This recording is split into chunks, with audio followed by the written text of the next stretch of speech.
2023 Telangana assembly ఎన్నికల్లో 64 స్థానాల్లో గెలిచిన కాంగ్రెస్ పార్టీ అధికారాన్ని దక్కించుకుంది. 2014 రాష్ట్ర విభజన తరువాత తొలిసారిగా కాంగ్రెస్ పార్టీ అధికార పీఠాన్ని గెలుచుకుంది. అదే టైంలో రేవంత్ రెడ్డి తెలంగాణ రాజకీయాల్లో కొన్ని రికార్డులు సాధించారు. తెలంగాణలో కాంగ్రెస్ పార్టీని అధికారంలోకి తీసుకువచ్చిన తొలి పీసీసీ అధ్యక్షుడిగా రేవంత్ రెడ్డి రికార్డు సృష్టించారు. అదే టైంలో పీసీసీ అధ్యక్షుడిగా చేసిన మొదటి టర్మ్లోనే పార్టీని గెలిపించిన డిఎస్ సరసన చేరారు రేవంత్ రెడ్డి. ఇక తెలంగాణ పీసీసీ అధ్యక్షుడిగా ఎంపీగా ఉన్న రేవంత్ రెడ్డి ఈ అసెంబ్లీ ఎన్నికల్లో కొడంగల్, కామారెడ్డిలో 2 చోట్ల పోటీ చేశారు. అది కూడా తెలంగాణలో రికార్డేనని చెప్పవచ్చు. ఈ రికార్డులతో పాటు దాదాపు తెలుగు రాష్ట్రాల్లో 2004 తర్వాత అంటే 20 ఏళ్ల తర్వాత కాంగ్రెస్ పార్టీ పూర్తిస్థాయి అధికారాన్ని అనుభవించేలా విజయం సొంతం చేసుకుంది. 2009లో ఉమ్మడి ఏపీలో కాంగ్రెస్ గెలిచినా ఆ గెలుపు కొన్నాళ్ల వరకే పరిమితమైంది. వైఎస్ రాజశేఖర రెడ్డి మరణించారు కూడా. ఆ తర్వాత రాష్ట్ర విభజన ఉద్యమం కారణంగా రాష్ట్రంలో పార్టీల కంటే కూడా విభజనపైనే అందరి దృష్టి ఉంది. అందుకే 2004లో వచ్చిన విజయంతోనే కాంగ్రెస్ పార్టీ అధికారాన్ని అనుభవించింది. క్లిష్ట పరిస్థితుల్లో కాంగ్రెస్ పార్టీకి విజయం అందించిన విషయంలో రేవంత్ రెడ్డికి, దివంగత సీఎం వైఎస్ రాజశేఖర రెడ్డికి చాలా సారూప్యతలున్నాయి. వైఎస్ అనుసరించిన విధానాలను రేవంత్ రెడ్డి అనుసరించారని చెప్పవచ్చు. అవేంటో చూద్దాం. వైఎస్ రాజశేఖర రెడ్డి చాలా ప్రభుత్వ కార్యక్రమాలను చేవెళ్ల నియోజకవర్గం నుండే ప్రారంభించారు. ప్రతిపక్ష నాయకుడిగా తన పాదయాత్రలో భాగంగా తొలి అడుగు పడింది కూడా చేవెళ్లలోనే. నాడు కాంగ్రెస్ లో ఉన్న సబితా ఇంద్రారెడ్డిని చేవెళ్ల చెల్లెమ్మగా పిలిచేవారు వైఎస్ రాజశేఖర రెడ్డి. చేవెళ్ల చెల్లెమ్మ అనగానే టక్కున సబితా ఇంద్రారెడ్డి గుర్తొచ్చే పరిస్థితి. ఇప్పటికీ ఆ పేరు అలాగే ఉంది. చేవెళ్ల నుండి ఏ కార్యక్రమం చేసినా విజయవంతం అవుతుందని వైఎస్ఆర్ భావించేవారు. రేవంత్ రెడ్డి కూడా అలాంటి సెంటిమెంట్ నే ఫాలో అయ్యారు. ములుగు నియోజకవర్గం నుండి పాదయాత్ర చేపట్టారు. ముందుగా ఈ పాదయాత్ర భద్రాచలం నుండి మొదలుపెట్టాలని భావించిన ములుగు నుండి ప్రారంభించారు. ఎందుకంటే ములుగు నియోజకవర్గంలో సీతక్క ఎమ్మెల్యేగా ఉన్నారు. టీడీపీలో ఉన్నప్పటి నుండి రేవంత్ రెడ్డితో కలిసి పనిచేసిన సీతక్క ఆ తర్వాత ఆయనతో పాటే కాంగ్రెస్ లోకి వచ్చారు. పార్టీలో కొన్ని ఇబ్బందులు ఎదురైనా పార్టీతోనే ఉన్నారు. రేవంత్ రెడ్డితో చాలా అనుబంధం ఉంది. ప్రతి రాఖీ పండుగ రోజున రేవంత్ కి రాఖీ కట్టేవారు. అంతేకాకుండా రేవంత్ రెడ్డి పాదయాత్రలో ఒక చెల్లెలుగా రేవంత్ రెడ్డి ఆరోగ్యం పైన శ్రద్ధ తీసుకున్నారు. రేవంత్ రెడ్డి కూడా సీతక్కకు అన్ని వేళలా అండగా ఉన్నారు. అలా సీతక్క, రేవంత్ రెడ్డి మధ్య మంచి అనుబంధం ఉంది. సందర్భం వచ్చినప్పుడల్లా ఒకరిపై మరొకరు ప్రేమ, ఆప్యాయతను చాటుతుంటారు. ఈ నేపథ్యంలో పాదయాత్రను సీతక్క ప్రాతినిధ్యం వహిస్తున్న ములుగు నుండే ప్రారంభించేందుకు రేవంత్ రెడ్డి ఆసక్తి చూపించారు. వనదేవతలైన సమ్మక్క, సారక్కలకు పూజలు చేసిన అనంతరం పాదయాత్రను ప్రారంభించారు. ఆ పాదయాత్ర సక్సెస్ అయింది కూడా. ఇక వైఎస్ రాజశేఖర రెడ్డి, రేవంత్ రెడ్డిల రాజకీయ వ్యూహాల అంశానికి వస్తే వైఎస్ రాజశేఖర రెడ్డి 1998 ఎన్నికల్లో కడప లోక్సభ నుండి గెలిచారు. 1999లో జరిగిన అసెంబ్లీ ఎన్నికల్లో పులివెందల నుండి పోటీ చేసి గెలిచారు. రేవంత్ రెడ్డి 2019లో మల్కాజ్గిరి ఎంపీగా ఉన్నారు. 2023 ఎన్నికల్లో కొడంగల్ నుండి పోటీ చేసి గెలిచారు. కాకపోతే వైఎస్ రాజశేఖర రెడ్డికి ఓటమి ఎరుగని నేతగా పేరుంది. రేవంత్ రెడ్డి 2018 అసెంబ్లీ ఎన్నికల్లో కొడంగల్ నుండి ఓడిపోయారు. మరో అంశానికి వస్తే 1994 ఉమ్మడి ఏపీ అసెంబ్లీ ఎన్నికల్లో కాంగ్రెస్ పార్టీకి ఘోర పరాజయం ఎదురైంది. చరిత్రలోనే అతిపెద్ద ఓటముల్లో అది కూడా ఒకటి. 1983లో టీడీపీ తొలి ఎన్నికల్లో 201 సీట్లు సాధించింది. అలాంటి ఎన్టీఆర్ వేవ్లోనూ 60 సీట్లు సాధించింది కాంగ్రెస్ పార్టీ. 1985లో 50 సీట్లు సాధించింది. ఎన్టీఆర్ ప్రభంజనం టైంలో పార్టీ గౌరవప్రదమైన ఓటమిని ఎదుర్కొంది. ఆ టైంలో అంటే 1983 నుండి 1989 వరకు జి వెంకటస్వామి, వైఎస్ఆర్, జలగం వెంగళరావు, ఎన్ జనార్దన్ రెడ్డి, వి హనుమంతరావులు పీసీసీ ప్రెసిడెంట్లుగా ఉన్నారు. ఇక 1989లో 181 సీట్లు గెలిచిన కాంగ్రెస్ పార్టీ మళ్లీ అధికారంలోకి రాగా 74 స్థానాలు గెలిచిన టీడీపీ ప్రతిపక్షంలో ఉంది. ఆ ఎన్నికల్లో కాంగ్రెస్ 47% ఓట్లు సాధించి ఈ విజయాన్ని సొంతం చేసుకుంది. అయితే 1994 ఎన్నికల్లో మాత్రం ఆ పార్టీ ఘోర పరాజయాన్ని చవిచూసింది. 294 స్థానాలకు గాను కాంగ్రెస్ పార్టీ కేవలం 26 సీట్లే గెలిచింది.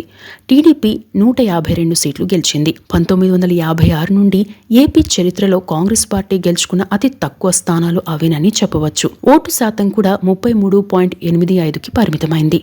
ప్రతిపక్ష నాయకుడిగా పీజేఆర్ వ్యవహరించారు. అయితే అసెంబ్లీలో పీజేఆర్ తన వాగ్దాటి సబ్జెక్ట్ కారణంగా టీడీపీని ముప్పు తిప్పలు పెట్టారు. అది వేరే విషయం. ఆ తరువాత కొనిచెటి రోషయ్య పీసీసీ అధ్యక్షుడిగా చేయగా అప్పట్లో వైఎస్ కడప ఎంపీగా గెలిచారు. అంతకుముందే 1983లో ఏడాది పాటు వైఎస్ రాజశేఖర రెడ్డి పీసీసీ అధ్యక్షుడిగా వ్యవహరించిన అనుభవం ఉన్న నేపథ్యంలో కాంగ్రెస్ పార్టీ అధిష్టానం మరోసారి వైఎస్ రాజశేఖర రెడ్డిని పీసీసీ అధ్యక్షుడిగా నియమించింది. అలా 1999 ఎన్నికలకు కొన్ని రోజుల ముందు పీసీసీ అధ్యక్షుడిగా చేశారు వైఎస్. 1999 ఎన్నికల్లో కాంగ్రెస్ పార్టీ అధికారంలోకి రాకపోయినా సీట్ల సంఖ్యను పెంచుకుంది. అంతకుముందు 26 సీట్లు రాగా 1999 ఎన్నికల్లో 40.61% ఓట్లు సాధించి 91 స్థానాలను గెలుచుకుంది. వైఎస్ సీఎల్పీ లీడర్గా నియమితులయ్యారు. ఆ టైంలో ఎంఎస్ఆర్ డిఎస్ పీసీసీ అధ్యక్ష బాధ్యతలు తీసుకున్నారు. అయితే కాంగ్రెస్ పార్టీ అత్యంత గడ్డుకాలంలో ఉన్న టైంలో పీసీసీ అధ్యక్షుడిగా ప్రతిపక్ష నాయకుడిగా ఉండి పాదయాత్ర చేశారు వైఎస్ రాజశేఖర రెడ్డి. 2004లో జరిగిన ఎన్నికల్లో 185 స్థానాలు గెలుచుకుంది. 2008లో మరోసారి డిఎస్ పీసీసీ అధ్యక్షుడిగా ఎంపికయ్యారు. 2009లో జరిగిన ఎన్నికల్లో కాంగ్రెస్ పార్టీ మరోసారి విజయం సాధించింది. అప్పట్లో డిఎస్ కూడా సీఎం రేస్లో ఉన్న రాజకీయ సమీకరణాలు, అంతర్గత రాజకీయాల కారణంగా డిఎస్ కు సీఎం పదవి దక్కలేదని చెబుతారు. కాంగ్రెస్ పార్టీ అధికారంలోకి వచ్చేందుకు ప్రభుత్వంపై వ్యతిరేకత కారణంగా చెప్పిన పీసీసీ అధ్యక్షుడిగా చేసిన టైంలో, సీఎల్పీ లీడర్గా ఉన్న టైంలో వైఎస్ రాజశేఖర రెడ్డి పలు వ్యూహాలను అనుసరించారు. పార్టీ క్యాడర్ను కలుపుకొని పాదయాత్ర చేయడం ద్వారా నిరంతరం ప్రజల్లోనే ఉన్నారు. టీడీపీ ప్రభుత్వ వైఫల్యాలపై ప్రశ్నించడంతో పాటు నిరంతరం పార్టీ శ్రేణులను అప్రమత్తం చేశారు. అదే సమయంలో పార్టీకి విధేయుడుగా ఉండడం అందుకు కలిసి వచ్చింది. అదే విధానం రేవంత్ రెడ్డి కూడా అనుసరించారని చెప్పవచ్చు. ఎందుకంటే తెలంగాణ ఇచ్చిన పార్టీ అయిన కాంగ్రెస్ పార్టీ 2014లో ఓడిపోయింది. ఆ ఎన్నికల్లో టీఆర్ఎస్ 63 స్థానాలు గెలవగా కాంగ్రెస్ పార్టీ 21 గెలిచింది. టీడీపీ 15 చోట్ల గెలిచింది. అయితే ఆ తరువాతి పరిణామాల నేపథ్యంలో టీడీపీ నుండి గెలిచిన ఎమ్మెల్యేల్లో చాలా మంది టీఆర్ఎస్లో చేరారు. సీతక్క, రేవంత్ రెడ్డి తదితరులు కాంగ్రెస్లో చేరారు. 2014లో తెలంగాణలో కాంగ్రెస్ వ్యూహాలు పనిచేయలేదు అనే కంటే కూడా తెలంగాణ సాధనలో కేసీఆర్ పోరాటానికి ప్రాధాన్యమిచ్చి టీఆర్ఎస్కు పట్టం కట్టారు ఓటర్లు. అయితే ఆ తర్వాతి కాలంలో కాంగ్రెస్ నుండి గెలిచిన పలువురు ఎమ్మెల్యేలు కూడా టీఆర్ఎస్లో చేరారు. ఓ సందర్భంలో కాంగ్రెస్ లెజిస్లేటివ్ పార్టీ టీఆర్ఎస్లో విలీనం అనే చర్చ జరిగింది కూడా. దీనిపై న్యాయ పోరాటం ప్రారంభించింది కాంగ్రెస్ పార్టీ. ఇక పార్టీతో పాటు బయట కూడా పలు అంశాలు ప్రచారంలోకి వచ్చాయి. కాంగ్రెస్ గెలిస్తే మళ్లీ వారు టీఆర్ఎస్లోకే వెళ్తారని కూడా బీజేపీతో పాటు పలు పార్టీలు విమర్శించాయి. ఆ తర్వాత రేవంత్ రెడ్డి కాంగ్రెస్లో చేరిన సమయంలో ఓటుకు నోటు కేసు నేపథ్యంతో పాటు పార్టీ విధేయత అంశంలో కాంగ్రెస్ పార్టీలో కొందరు నాయకుల నుండి కూడా వ్యతిరేకత ఎదుర్కొన్నారు. రేవంత్ రెడ్డి తెలంగాణ కాంగ్రెస్ వర్కింగ్ ప్రెసిడెంట్గా ఉన్న సొంత పార్టీ నాయకులే బహిరంగంగా ఆయనపై విమర్శలు గుప్పించారు. ఆ టైంలో 2018 ఎన్నికలు వచ్చాయి. పార్టీ స్టార్ క్యాంపెయినర్గా వ్యవహరించారు రేవంత్ రెడ్డి. కాంగ్రెస్, టీడీపీ, టీజేఎస్తో పాటు పలు పార్టీలు కూటమిగా పోటీ చేశాయి. అయితే ఆ ఎన్నికల్లో కాంగ్రెస్ పార్టీ ఘోర పరాభవాన్ని ఎదుర్కొంది. ఆ ఎన్నికల్లో 94 స్థానాల్లో పోటీ చేసిన కాంగ్రెస్ 19 చోట్ల గెలిచింది. టీడీపీ 14 చోట్ల పోటీ చేయగా 2 చోట్ల గెలిచింది. టీజేఎస్ 8 చోట్ల, సిపిఐ 3 చోట్ల పోటీ చేశాయి. ఒక్క చోట కూడా గెలవలేకపోయాయి. టీఆర్ఎస్ 88 స్థానాల్లో గెలిచింది. చరిత్రలో ఎన్నడూ లేని విధంగా కాంగ్రెస్ పార్టీ తన ఓటు బ్యాంకును 28.4%కే పరిమితం చేసుకుంది. వివిధ పార్టీలతో పొత్తులను తెలంగాణ ఓటర్లు అంగీకరించకపోవడం కూడా ఒక కారణం అనే అంచనాలున్నాయి. స్వయంగా రేవంత్ రెడ్డి కొడంగల్లో ఓడిపోయారు. కాంగ్రెస్ ఘోర పరాజయంతో స్వపక్షంతో పాటు ప్రతిపక్షాల నుండి మరిన్ని విమర్శలు వచ్చాయి. మునుగోడు, హుజూరాబాద్, హుజూర్ నగర్, నాగార్జున సాగర్ ఉప ఎన్నికల్లోనూ పార్టీ ఓటమి ఎదుర్కొంది. జీహెచ్ఎంసీ ఎన్నికల్లో బీజేపీ తన ప్రభావాన్ని చూపించింది.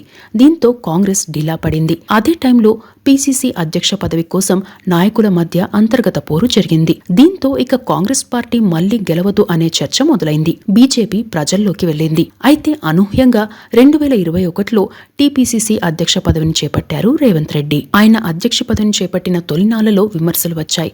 కొందరిని కలుపుకుంటూనే మరికొందరిని పక్కన పెట్టారు రేవంత్ రెడ్డి. మరికొందరిని పట్టించుకోలేదు కూడా. అధిష్టానానికి కూడా చాలా ఫిర్యాదులు వెళ్లాయి. అయినా సరే పార్టీ ఆదేశాలు అమలు చేస్తూనే తన వ్యూహాలకు పదును పెట్టారు. సీనియర్ నాయకుల ఇంటికి వెళ్లి మరీ కలిసేవారు.